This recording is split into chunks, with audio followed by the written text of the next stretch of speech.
A Xunta de Galicia aprobou hoxe novas medidas en 3 ámbitos clave: a loitar contra o desperdicio alimentario, o reforzo da formación e investigación sanitaria e a ampliación da formación para o agro galego.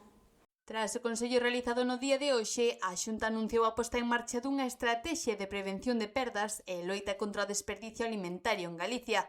Entre as medidas destaca a creación dunha plataforma web de venda directa para que os produtores poidan ofrecer produtos non comercializados ou considerados imperfectos a comederos colectivos, evitando así perdas alimentarias. Os últimos datos indican que unha familia media no noso país en España desperdicia casi 80 kilogramos de comida e bebida ao ano. Ben, o que queremos é loitar contra este desperdicio, intentar minimizalo o máximo posible. Hai varias novedades.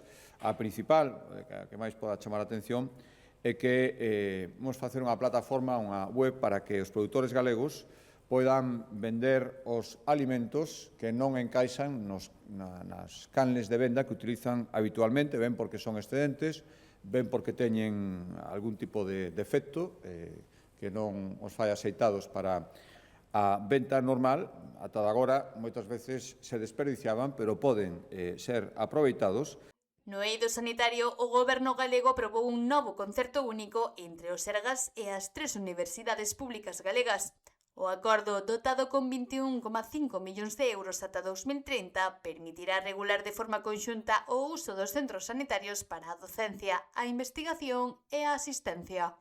Hoxe aprobamos destinar 21,5 millóns de euros a un novo acordo, pero neste caso un concerto único coas 3 universidades simultaneamente para blindar a excelencia da formación e a investigación sanitaria que se imparte a través das 3 universidades. O sea, digo que con isto damos cumprimento ao que estaba previsto nese convenio que asinamos hai uns meses entre a Xunta e as 3 universidades para descentralizar o grado de Medicina.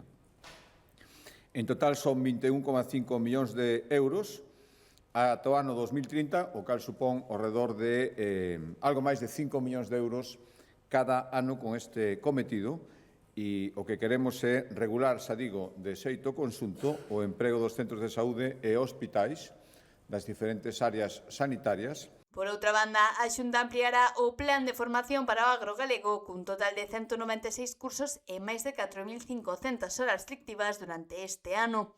A principal novidade é o reforzo dos módulos de aptitude empresarial agraria dirixidos especialmente á mocidade e ás persoas que se incorporan por primeira vez ao sector. O investimento supera os 800.000 euros.